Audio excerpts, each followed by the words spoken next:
Dilema Pembangunan Infrastruktur dan Lingkungan yang diselenggarakan oleh Aliansi Badan Eksekutif Mahasiswa Se-Bali Dewata Dwipa oleh Koordinator Isu Infrastruktur dan Lingkungan. Sebelumnya perkenalkan saya Nimade Winda Wijayanti selaku moderator yang akan memandu jalannya diskusi pada hari ini. Sebelum kita lanjut lebih dalam lagi, pada kesempatan kali ini kita akan membahas mengenai infrastruktur dan juga lingkungan, yaitu dua aspek penting tetapi yang mana yang harus lebih didahulukan. Seperti yang kita ketahui bahwa infrastruktur dan lingkungan itu merupakan dua hal penting yang dapat mempengaruhi keberlangsungan semua makhluk hidup. Dan sekarang kita akan membahas topik ini bersama narasumber kita yang telah hadir secara virtual bersama kita, yaitu Bapak Iputu Bawe Usadi. Halo Bapak, apa kabar? Halo, kabar baik. Oke Bapak, gimana keadaannya di sana, di negara? Apakah lagi hujan atau cerah-cerahnya Pak? Pas hari ini lagi sedang mendung nih. Untungnya Cuacanya tidak turun hujan ya Pak? Iya. Oke Pak, sebelumnya saya bisa panggil Bapak Pak Putu, Pak Bawo, atau Pak Usadi? Silakan, serah. Pak Putu juga boleh, nggak apa-apa. Saya panggil Pak Putu aja ya Pak, biar Bali-Bali. Oke Pak, sebelum kita membahas mengenai lebih detail lagi mengenai infrastruktur dan juga lingkungan, saya ingin menanyakan pendapat kepada Bapak mengenai gimana sih pembangunan infrastruktur yang ada di Bali saat ini Pak? Silakan Pak. Oke, terima kasih. Kalau ngomongin tentang pembangunan, jadi itu yang harus kita curigai ya. Pembangunan itu sendiri yang harus kita curigai. Mau itu dia berkelanjutan, tidak berkelanjutan, itu masalah berikutnya. Tapi biasanya pembangunan itu sendiri yang menyebabkan masalah. Jadi ada beberapa masalah yang akan ditimbulkan dari pembangunan itu sendiri. Ngomongin pembangunan di Bali, pulau yang sekecil ini ya, daya dukung pulau ini saya kira sudah ngos-ngosan dia ya, sudah bernapas terlalu pendek dia untuk memenuhi hasrat tentang manusia yang tidak pernah puas-puas dengan yang namanya pembangunan itu.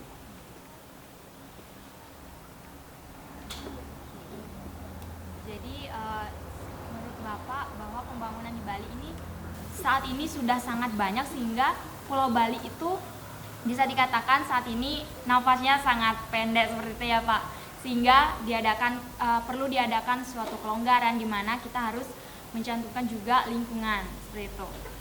Nah Pak, terkait dengan poin pertama kita, bagaimana sih pendapat Bapak mengenai di mana pembangunan infrastruktur itu apakah sebenarnya memiliki dampak terhadap lingkungan atau tidak, atau bagaimana menurut Bapak nih Pak? Silakan.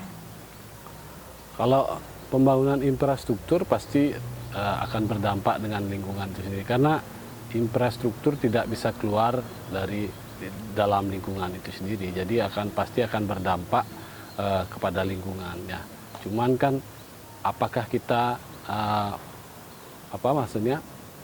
dampak-dampak itu apakah kita bisa toleran atau sama sekali kita membiarkan hal itu terjadi tanpa ada yang kita khawatirkan. Jadi ya atas nama pembangunan jadi seolah-olah semua akan baik-baik saja. Tapi sebenarnya kalau melihat dari apa yang telah terjadi di pulau ini ya kita bisa lihat bersama apa yang telah terjadi dan itu kita bisa belajar dari apa yang telah terjadi, bukan apa yang akan terjadi.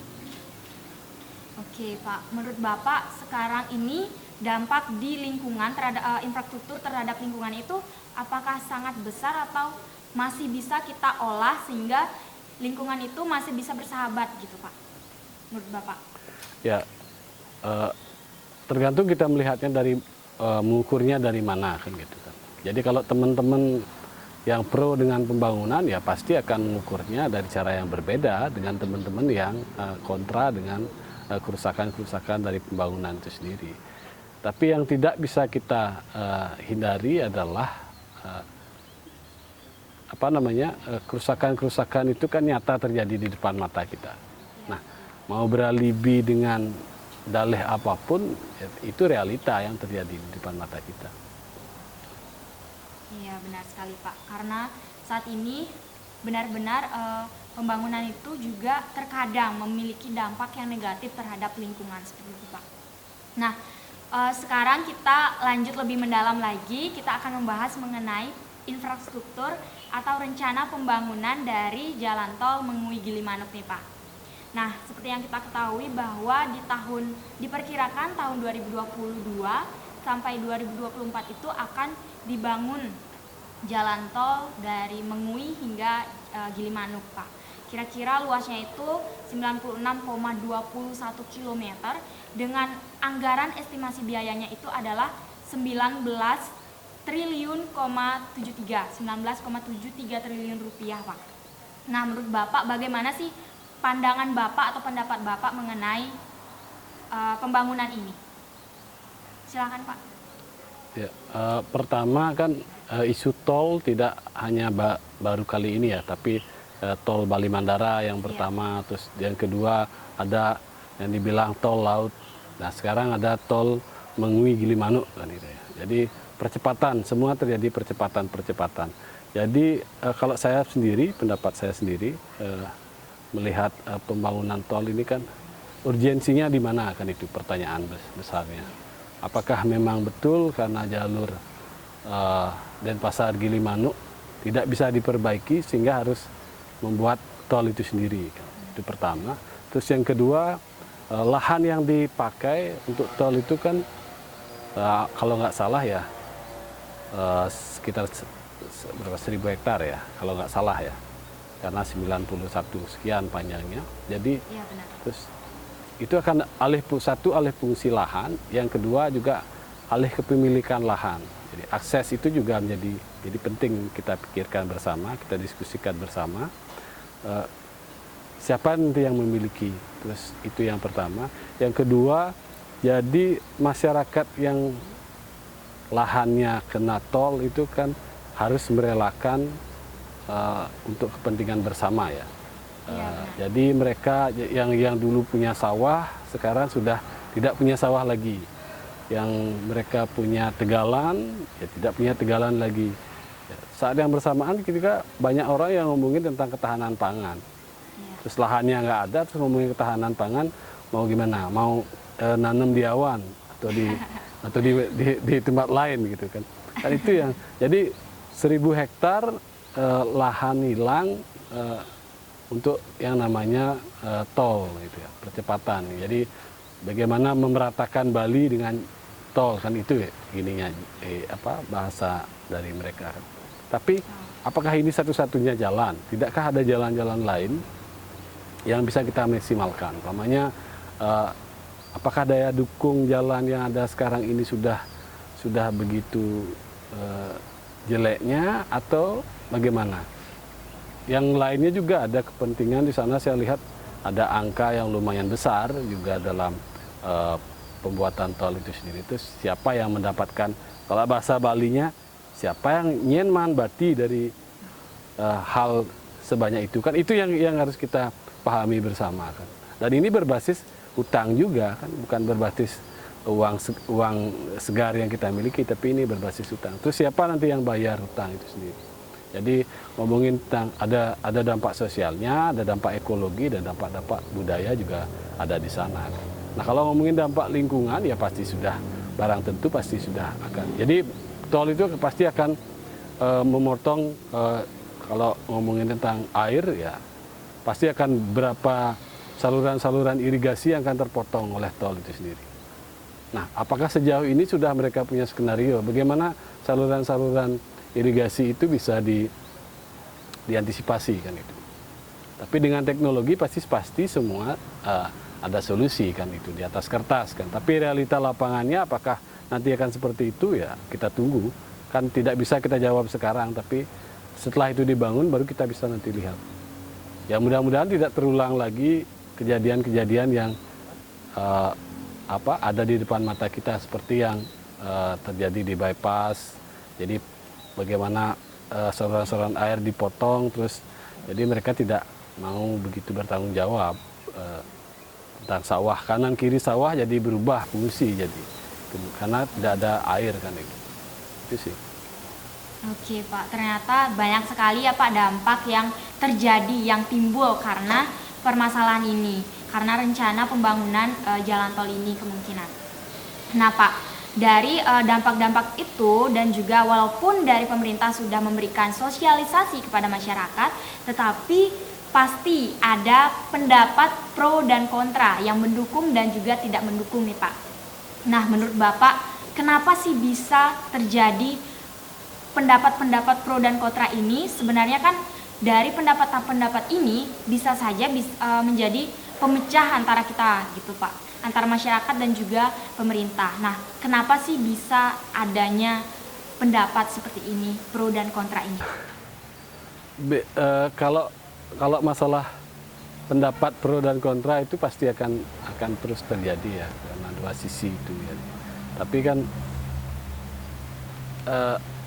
yang paling dirugikan ya di sini, yang paling dikorbankan ya lingkungan itu sendiri ya. Kalau yang lain-lainnya pasti akan mendapat keuntungan dari hal itu. Jadi tanah hilang, sawah hilang, ladang hilang. Terus jadi keuntungan pasti akan ada di pihak yang lain-lain gitu. Oke Bapak, di sana lokasinya lagi hujan ya Pak? Ya lagi hujan Oh gerimis. gitu. Oh gitu.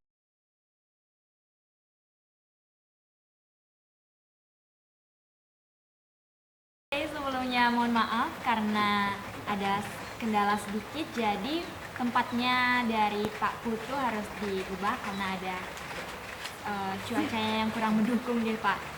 Tapi tetap Ya, kita akan betul. memberikan informasi yang luar biasa hari ini kepada para pendengar.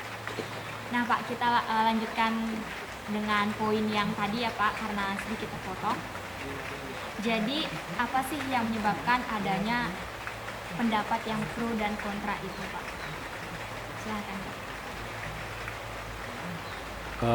Mungkin bisa dijelaskan sedikit Kak. Kalau pro dan kontra tentang pembangunan jalan tol itu kan pertama bisa saja sosialisasinya yang salah, yang kurang pas.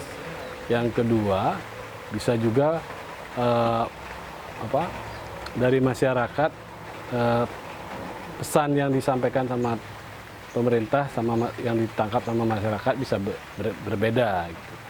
Dan yang berikutnya nggak kalah penting adalah pembagian yang merata. Jadi kalau semua pembagiannya aman, merata ya pasti tidak akan terjadi konflik-konflik seperti itu biasanya ya. Karena ada angka besar soal di belakang itu. Tapi keluar dari masalah itu yang paling harus kita dapat perhatian yang agak lebih serius adalah, dan sangat-sangat serius sih sebenarnya, adalah masalah lingkungan itu sendiri. Jadi dengan adanya infrastruktur ini apa kira-kira yang akan terjadi?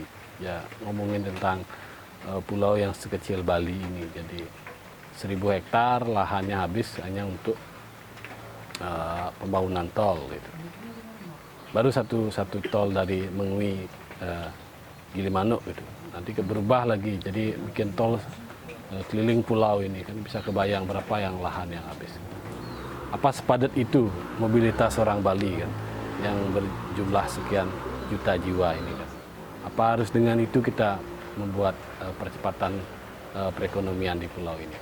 Itu yang studi-studi seperti itu kan harusnya kita lakukan lebih dalam lagi dan lebih lama lagi, tidak hanya biar jadi saja kan itu. Itu sih yang mungkin bisa saya kasih sedikit. Oke Pak, jadi ada beberapa faktor yang menyebabkan terjadinya pendapat yang pro dan kontra seperti itu ya Pak. Jadi diharapkan juga nanti bisa diterapkan studi-studinya lebih dimatangin lagi bahwa apakah benar kita benar-benar memerlukan jalan tol ini, seperti itu ya Pak. Nah Pak, terkait dengan jalan tol juga ini, menurut Bapak apakah rencana pembangunan ini akan efektif untuk masyarakat khususnya Pak? Silakan Pak. Nah di sini kan ada masyarakat. Nah masyarakat yang mana kan itu? Kalau untuk orang kampung, orang lokal Bali yang sehariannya jadi kayak supir truk gitu umpamanya. Saya tidak mengatasnamakan supir truk ya, tapi saya ilustrasikan. Jadi apakah dia akan mampu untuk membayar tol dari Mengui, dari Gilimanuk sampai Mengui? Itu pertama. Terus yang kedua, siapa saja sih nanti yang akan melintas di tol itu? Nah, apakah orang mampu juga akan membayar tol? Jadi ketika naik Gilimanuk terus turun di Mengui, terus berapa rupiah yang harus mereka keluarkan? Uangnya dari mana? Apakah dengan percepatan seperti itu orang Bali akan dianggap lebih gampang hidupnya karena kemana-mana harus bayar, jadi naik tol jadi ke Mengui aja harus bayar. Itu yang pertama. Yang kedua juga melihat dari kacamata budaya gitu. Jadi berapa ritus-ritus, berapa tempat-tempat suci yang akan tergusur oleh tol itu sendiri. Jadi kalau di kampung kan, jadi tanah itu kan sangat berkaitan dengan masa lalu ya. Jadi historinya di sana. Jadi neneknya dulu tinggal di sana, kakeknya dulu tinggal di sana. Nah, ketika ini hilang, ketika hubungan emosional ini hilang, jadi hubungan ini hilang, jadi banyak juga nanti yang akan hilang. Jadi kayak seperti contoh kan, jadi punya kebiasaan baru jadi orang jual tanah gitu. Yang dulu nenek moyangnya tidak pernah sama sekali berani menjual tanah. Jadi gara-gara tol ini, jadi ganti untung ini, jadi orang punya kebiasaan baru. Jadi nggak merasa bersalah kalau jual tanah. Nah, hal-hal seperti ini kan sangat-sangat berpengaruh mentalitas orang. Jadi bagaimana orang bisa hidup dengan mudah. Tinggal jual aja tanahnya, kita punya uang kok. Jadi kan hal-hal seperti itu sangat berpengaruh. Jadi orang yang tidak punya pengetahuan di luar pertanian, ketika dia punya uang, kira-kira kan bisa kita kebayangkan. Uang itu untuk apa nanti? Ya nanti bisa aja berakhir beli mobil, bisa aja berakhir beli elektronik. Setelah itu habis semua, untuk apa? Kemana mereka hidup? Kan itu ya enggak, skill hanya punya pertanian, lahan tidak punya, kan uang udah habis, ya tinggal nunggu waktu aja. Kalau bahasa yang lebih kasar, mungkin dengan jalan percepatan ini terjadi percepatan kemiskinan juga karena perpindahan aset. Oke, jadi menurut Bapak bahwa ada ketimpangan juga ya Pak, bahwa di masyarakat yang mana yang bisa menggunakan jalan tol ini, karena pastinya jalan tol itu bertarif berbayar seperti itu ya Pak. Jadi untuk efektivitas ya bisa dipertanyakan lagi apakah ini efektif atau tidak untuk segala atau semua golongan masyarakat seperti itu ya Pak. Nah Pak, kemudian kita lanjut. Ini saya bukan maksud untuk membanding-bandingkan bahwa antara jalan tol yang sudah ada yaitu jalan tol Bali Mandara dengan jalan tol yang nantinya mungkin akan dibangun seperti itu ya Pak. Nah, seperti yang kita ketahui kan jalan tol yang di Bali Mandara itu kan sudah bisa dikatakan efektif ya karena berada di tengah perkotaan dan jalurnya itu juga sangat sering dilintasi seperti itu. Ada yang ke bandara, kemudian ke Nusa Dua seperti itu. Nah, apakah dengan ada pembangunan jalan tol dari Mengui dan Gilimanuk ini, apakah mungkin nanti sama efektifnya dengan infrastruktur yang ada di jalan tol Bali Mandara, Pak? Ngomongin efektivitas kan itu relatif ya. Jadi tapi kan yang mesti diingat kan ya itu sih sah-sah saja. Tapi kan bisa kita lihat siapa nanti yang melintasi tol itu sendiri. Terus juga pertumbuhan ekonomi yang ingin dibangun kan di sini dilihat kan, jadi percepatan pertumbuhan ekonomi kan itu bahasanya. Nanti kita bisa lihat, terus kita bisa melakukan studi apakah ini memang betul terjadi atau hanya supaya proyek ini bisa berjalan saja kan itu ya.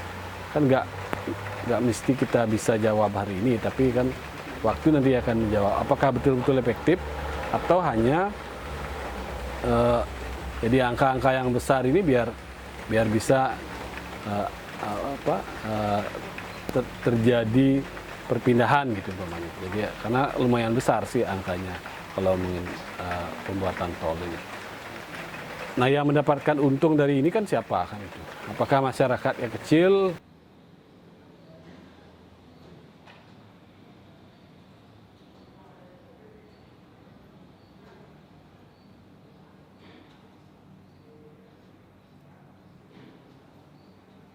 Iya, betul, Pak.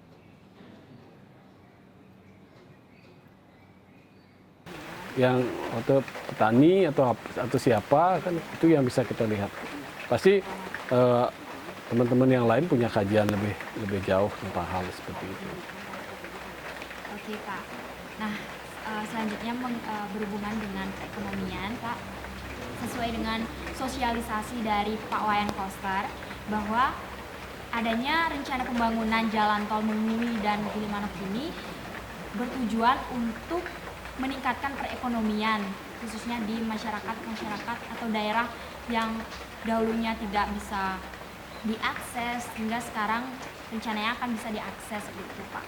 Nah, menurut Bapak, apakah benar pembangunan ini akan mampu mendorong perekonomian suatu daerah menjadi lebih baik, ataukah sebaliknya, Pak? Pertama saya bisa gini ya. Pertama kan sama halnya dengan ngomongin orang tidak kerja, membuka lapangan pekerjaan gitu. Memangnya masyarakatnya tidak kerja dari dulu ya? Kan itu pertanyaan mendasar. Terus juga ngomongin tentang percepatan pertumbuhan ekonomi gitu. Memangnya sebelum ada tol orang di sana nggak ada laku ekonomi ya? Kan itu yang harus kita lihat lebih dalam lagi kan. Nah, laku ekonomi kalau ngomongin tentang perekonomian percepatan itu untuk siapa kan itu berikut. Tapi keluar dari itu kan kita juga harus melihat di sini sebenarnya ada perpindahan aset. Jadi jual aja tanah 1000 hektar gitu kan, atau 100 hektar kan udah dapat uang dari sana kan. Ya, tapi di sini kan jual tanah dengan adanya tol gitu kan. Jadi lebih enak jualnya kan karena ada kata-kata tol gitu. Tidak tahu ini nanti siapa yang akan punya tol ini kan nggak mungkin Iwayan ini, nggak mungkin Iketut itu yang punya tol. Tapi pasti negara atau di belakang negara atau siapa, saya juga nggak tahu kan siapa nanti yang punya tol itu sendiri kan.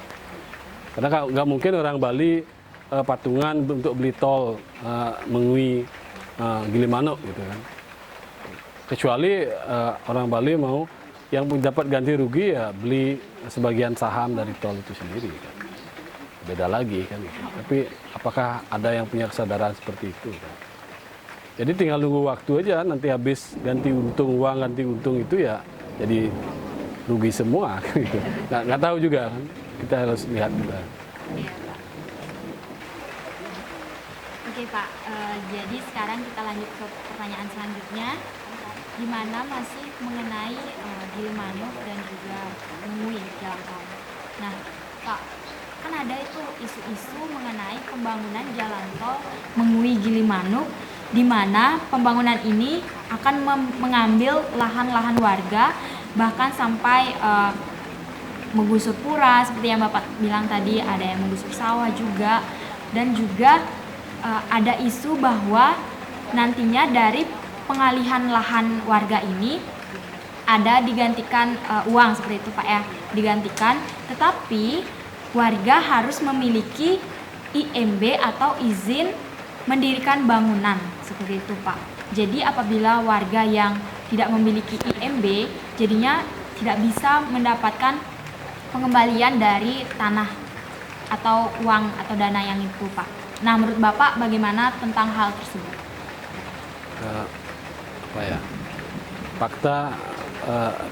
Fakta tidak sebagus dengan realita yang ada. Kalau bisa itu saya bisa gambarkan. Iya, benar, sedikit. Pak. Jadi coba bisa dipikir masyarakat di kampung jangankan miliki IMB, membangun aja udah harus, tidak sih semua, tapi ya banyak juga yang harus pinjam sana pinjam sini untuk membangun, apalagi ngurus IMB kan. Jadi itu juga standar itu juga menjadi menarik kan. Umpamanya kalau kita nggak bisa mengikuti standar ini, kalau pakai standar yang ini, jadi itu udah. Jadi pakai aturan IMB, mana ada orang di kampung Atau bikin tempat suci punya IMB, bikin merajan punya IMB kira-kira. Kan hal-hal seperti itu kan kita juga harus realistis melihat. Bagaimana di sana tidak berpihak. Masa mereka nggak tahu di survei awal kan? Oh jadi masyarakatnya nggak punya IMB banyak. Nah apakah ini sebagai masyarakat nggak punya IMB ini sebagai kekuatan atau kelemahan gitu kan? Kalau sebagai kelemahan Iya, masyarakat ya pakai aturan itu. Jadi kalau nggak punya IMB nggak usah dapat ganti rugi, nggak perlu ganti rugi banyak. Nah itu juga yang harus kita lihat lebih dalam lagi.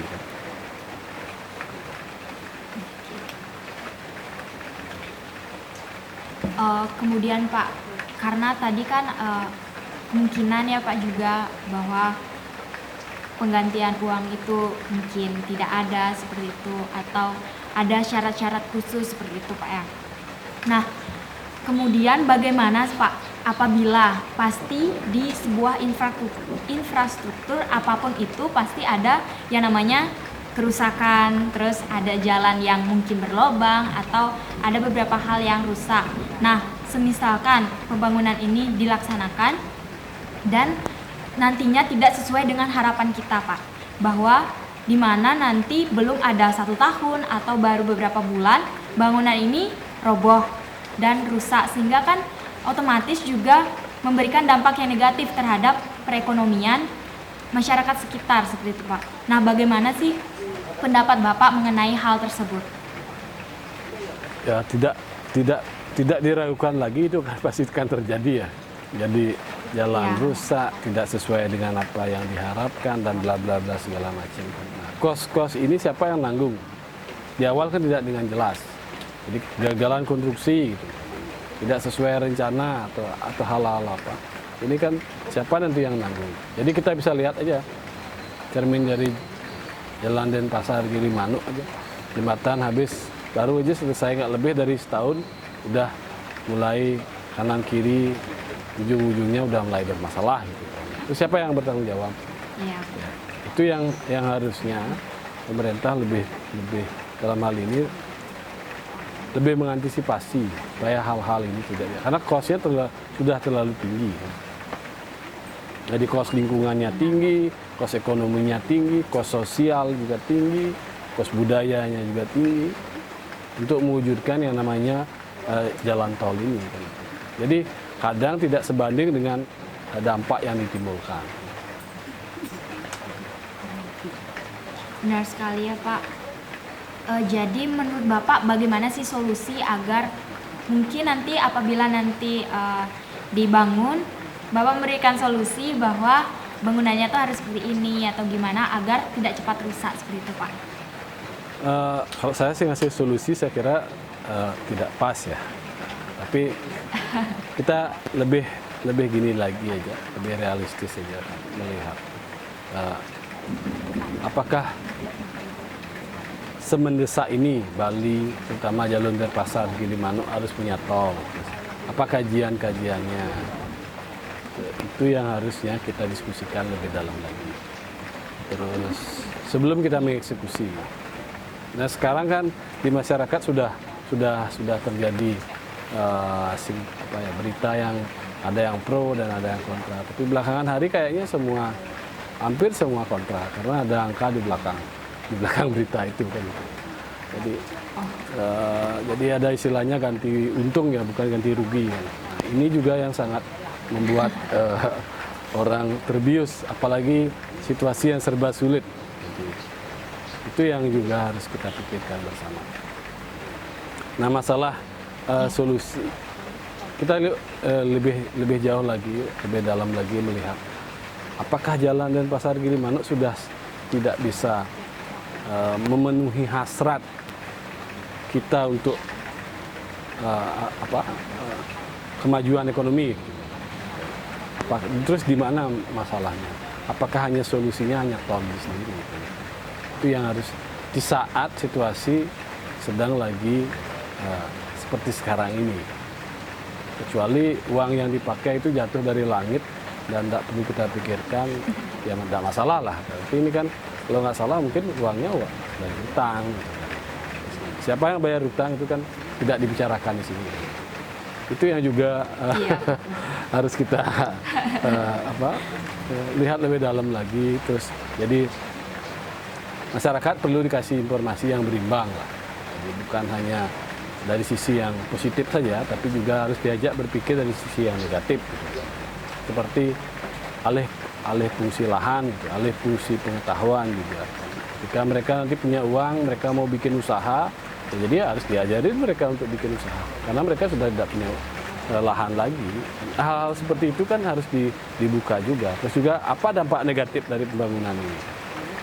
Ketika merajannya mereka gusur, nah, jadi ada yang terlihat dan ada yang tak terlihat kan itu.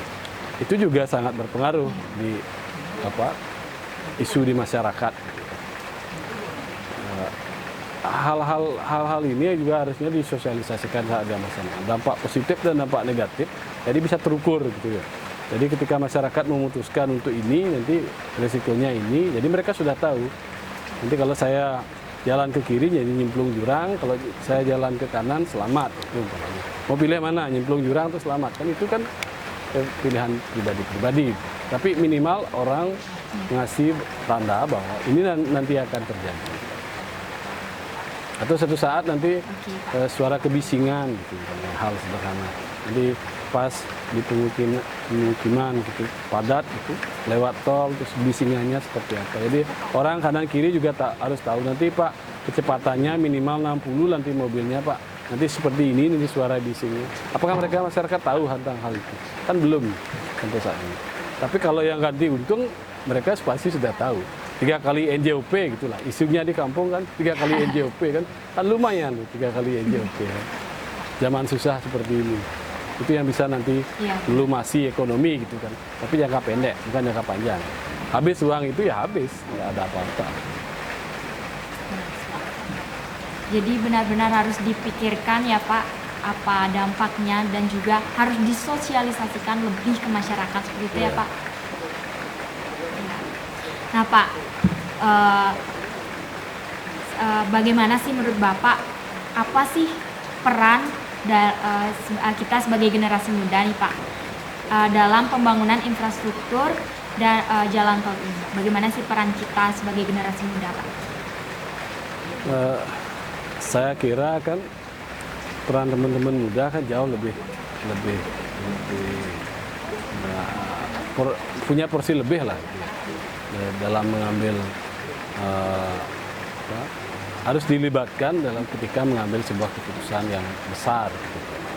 Jadi teman-teman muda juga punya resource yang banyak. Gitu ya. Hari ini kan teman-teman umpamanya di Universitas bisa melakukan kajian-kajian sederhana lah tentang daya dukung pulau ini. Ketika dibangun tol, ketika 1000 hektar hilang lahan, kira-kira seperti apa? Jadi teman-teman bisa mengasih perspektif yang agak beda. Gitu. Jangan-jangan kita hanya membutuhkan jalan dari Pasar Gilimanuk agak diperbesar sedikit saja. Karena semua sekarang kalau barang-barang yang berat bisa lewat tol laut. Kalau mobilitas sekarang dengan kemajuan teknologi, saya kira sangat-sangat bisa diredam. Nah itu juga teman-teman muda kan punya inovasi-inovasi, bagaimana bisa melakukan hal-hal seperti itu. Jadi tapi yang penting kan berpendapat beda bukan berarti kita bermusuhan kan gitu. Tapi kan untuk sesuatu yang lebih baik lagi.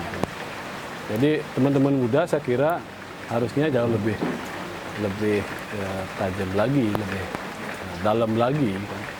Sebenarnya kan ini kesempatan untuk melihat sejauh mana generasi muda dihargai, gitu. Pendapat-pendapat generasi muda dimasukkan dalam sebuah kebijakan-kebijakan.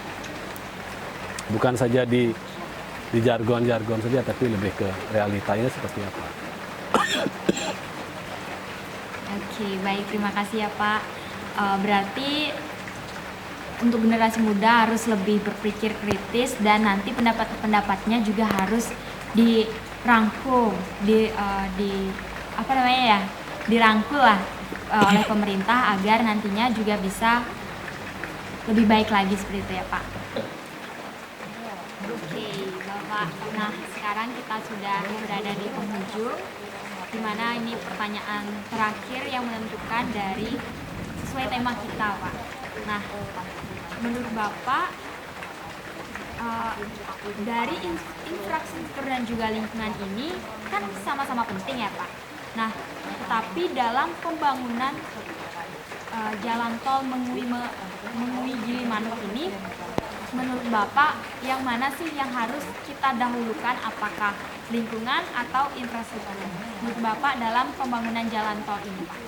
Silakan, Pak. Kalau saya sih, kalau yang pertanyaan ini saya bisa jawab lingkungan. Ya, tanpa lingkungan yang bagus, mustahil akan bisa kita ngomongin tentang pertumbuhan ekonomi, ngomongin tentang lain-lain itu hal yang ngomong kosong lah. Tanpa lingkungan yang bagus. Jadi kalau lingkungannya hancur, ya jangan kita berharap infrastruktur itu kan menghantarkan kita menuju ke hal yang lebih baik. Jadi itu ini saya. Tapi menurut Bapak nih Pak, dalam pembangunan jalan tol Mengui Gilimanuk ini, di antara infrastruktur dan lingkungan itu yang mana sih menurut Bapak itu yang didahulukan dalam pembangunan jalan tol ini? Apakah infrastrukturnya aja atau memang balance antara infrastruktur dan juga lingkungannya, Pak? Kalau ngomongin ideal, bahasa di atas kertas kan antara itu ya. Jadi 50-50 lah kalau ngomong. Jadi lingkungannya bagus, infrastrukturnya jalan. Tapi seringkali hal itu di atas kertas dan di atas lapangannya berbeda. Jadi kalau ngomongin tentang infrastruktur, ya pasti akan ada kerusakan lingkungan. Tapi rusaknya mau seperti apa? Mau parah, sedikit, sangat sedikit, atau sedang. Nah, itu kita bisa tentukan. Tapi pembangunan itu yang membuat kerusakan, ya. Infrastruktur membuat sebuah kerusakan karena berubah. Jadi yang dulu bagus, jadi sekarang jadi kurang bagus, jadi terpotong dan sebagainya. Tinggal kita menyemakati aja, mau membuat kerusakannya tipe yang seperti apa kan itu. Jadi nggak bisa juga realitanya berjalan beriringan gitu ya. Jadi semua akan baik-baik saja, lingkungannya baik, infrastrukturnya baik, itu saya kira belum ada ya model hal seperti itu. Karena kalau kita lebih dalam lagi, ya pembangunan itulah sebenarnya sumber masalah dari masalah-masalah itu sendiri kan itu. Ya, termasuk kalau dalam hal ini ya infrastruktur itulah yang menyebabkan bermasalah sebenarnya dengan lingkungan. Baik, jadi menurut Bapak bahwa infrastruktur dan lingkungan itu memang tidak bisa, maksudnya belum bisa dibalanskan seperti itu ya Pak. Bahkan yang menjadi atau menimbulkan masalah dari kerusakan lingkungan dan sekitarnya itu adalah infrastruktur seperti itu ya Pak. Jadi kita sebagai generasi muda harus lebih aware dan lebih berpikir kritis, apakah ini perlu dibangun ataukah kita perlu untuk berdiskusi dan juga untuk pemerintah agar bisa mensosialisasikan lagi kepada masyarakat seperti itu ya Pak. Iya. Oke. Sebelumnya nggak kerasa nih Pak, udah hampir 40 menitan nih kita ngobrol-ngobrol di sini. Semoga penonton juga merasa lebih baik lagi dan lebih mendapatkan informasi yang lebih jelas lagi, sehingga nantinya dari masyarakat juga bisa berpikir apakah ini perlu atau tidak seperti itu. Dan sebelum kita tutup nih Pak, apakah ada closing dari Bapak, closing statement dari Bapak mengenai perbincangan atau diskusi kita pada hari ini? Pak. Kalau closing statement sih saya kira nggak ada ya. Tapi nanti kita bisa lihat bersama seperti apa sih hasil dari yang namanya tol Mengui Gilimanuk ini. Jadi secepat apa nanti bisa mengantar Bali ke perekonomian yang lebih baik atau menuju ke ekologi yang lebih parah lagi rusaknya kan itu juga harus kita lihat bersama. Mudah-mudahan kita bisa belajar bersama dan untuk kedepannya kita bisa menentukan sikap, terutama generasi muda, tentang apa yang akan terjadi di masa-masa mendatang. Jadi bukan lawan, tapi ya lebih kritis lah, lebih tajam, lebih dalam lagi. Karena teman-teman bisa melakukan hal yang lebih besar sebenarnya. Oke, luar biasa sekali. Terima kasih sekali lagi Bapak sudah mau berbagi informasi kepada kita semua. Semoga masyarakat juga dapat pencerahan yang luar biasa nih Pak. Nah, untuk itu diskusi ini saya tutup nih Pak. Sekali lagi terima kasih. Saya Bina Wijayanti pamit undur diri. Terima Terima kasih kasih. Bapak. Mohon maaf ada kesalahan. Terima kasih. Ya, terima kasih Bapak. Mohon maaf juga.